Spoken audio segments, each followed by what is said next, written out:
What's good everybody, this is CP and welcome back to another fantasy basketball video. Today let's talk about the top fantasy basketball players for the 2019-2020 NBA season. I'll break things down into the major fantasy categories that include points, triples, rebounds, assists, steals, and blocks. I'll try to predict the top players for each fantasy category, along with potential dark horse candidates that could break out this year. Hopefully this will give you a better idea of who to draft or go after during your fantasy seasons. So let's not waste any more time and 走起吧. The top 5 fantasy players in points per game last year was James Harden, Paul George, Giannis, Joel Embiid, and Steph Curry. For those wondering, LeBron would have been in the top 5, but he only managed to play 55 games last year, so he did not reach the minimum required games played of 58 for this category.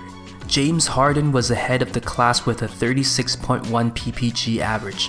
Meanwhile, Paul George was second at 28 and Steph Curry rounded out the top 5 at 27.3. But with KD leaving Golden State and Klay Thompson injured, I think Steph Curry has a good chance to be a top 2 player in this category by the end of 2020. On the other hand, Russell Westbrook's arrival in Houston could affect Harden's numbers.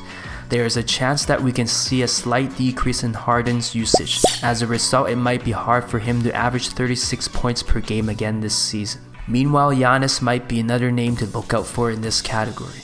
He is only 24 and is coming off an MVP season. If he figures out his 3-point shot this year and improves his shooting at the line, it might be game over for the rest of the league this year, as he should easily be able to average 30 a game and is my prediction to be a top 2 player in this category. 2 players I consider as dark horse candidates to break into the top 5 would be Devin Booker and Bradley Beal. Booker averaged 26.6 points per game last year, and his PPG has improved for 4 straight seasons since entering the NBA. If he can stay healthy, I think playing with someone like Ricky Rubio should help him get more open looks, and possibly make Booker a 27 to 28 point player per game.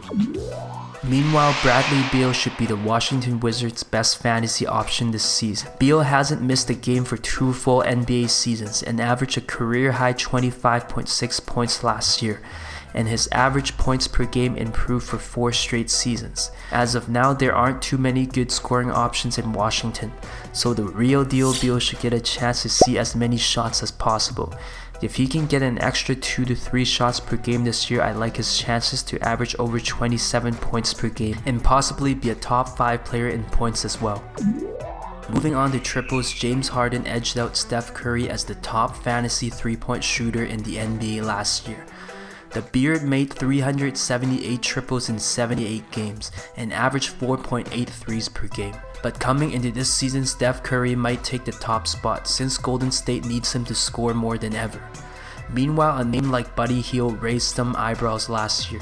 Buddy finished 4th in the NBA in total threes made and averaged 3.4 triples a game.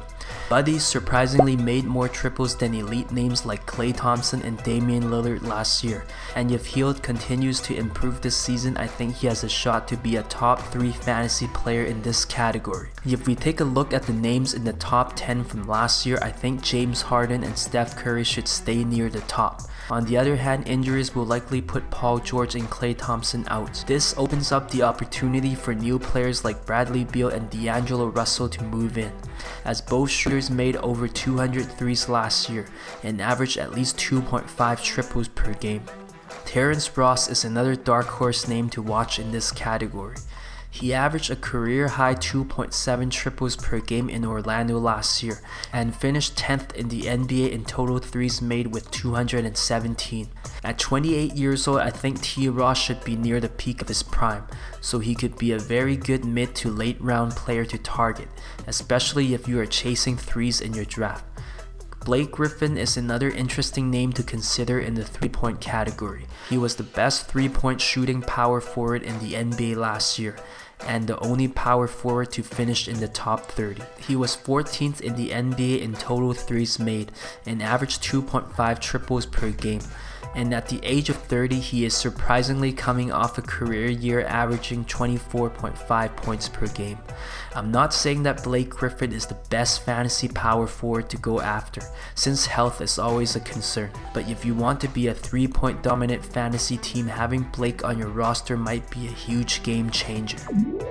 Moving on to rebounds, the top rebounders from last year includes Andre Drummond, Joel Embiid, DeAndre Jordan, Rudy Gobert, and Clint Capella.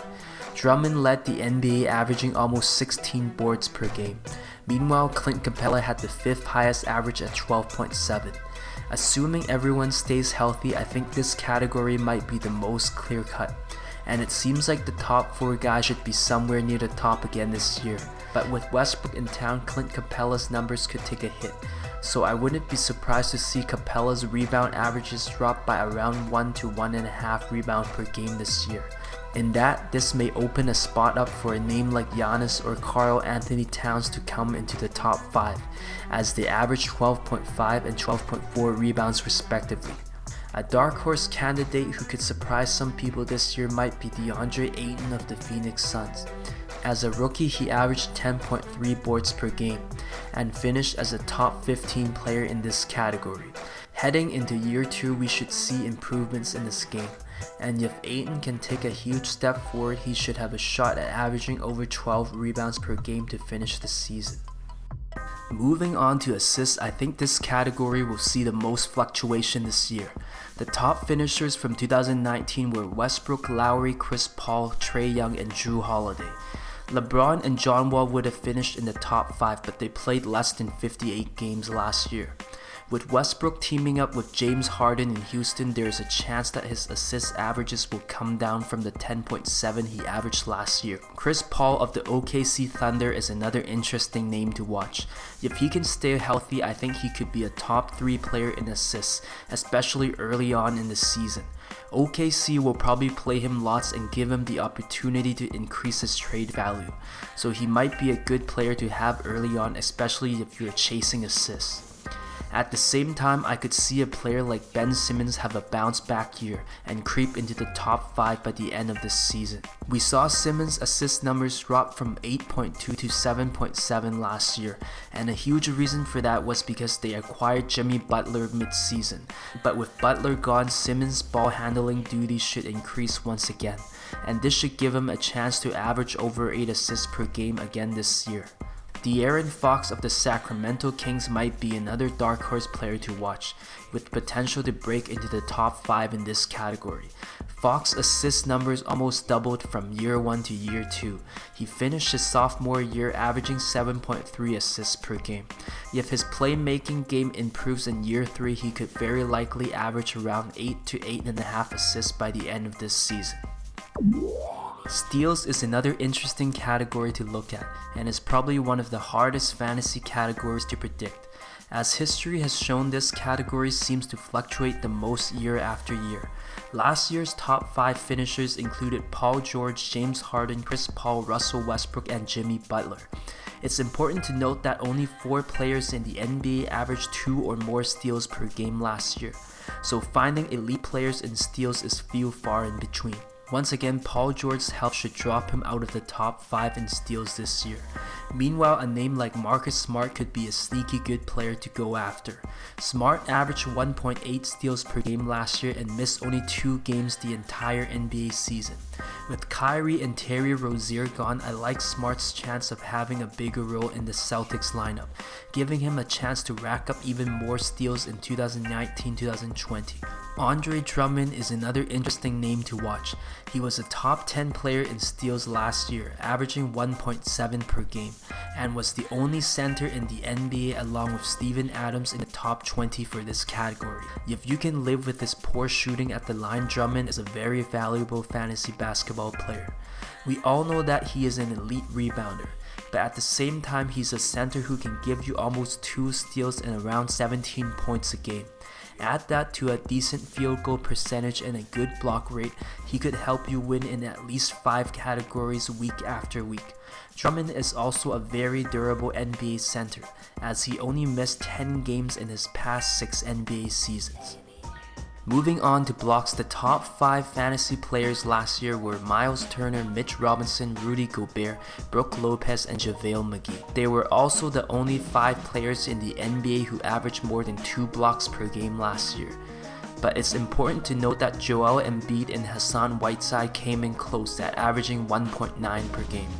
The stats show that the top end players for blocks were really in a league of their own last year. Due to his age and the possibility of his minutes being cut down, I could see a player like Brook Lopez block numbers go down this year.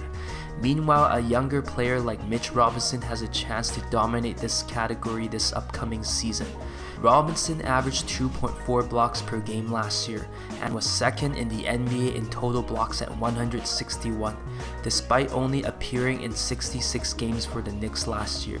Going forward, it looks like Robinson has a shot to be the top shot blocker in the NBA in 2019-2020, granted that he can stay out of foul trouble and remain in the Knicks starting rotation all season long. On the other hand, Jaren Jackson Jr. of the Memphis Grizzlies might be a dark horse that can break into the top 10 this year.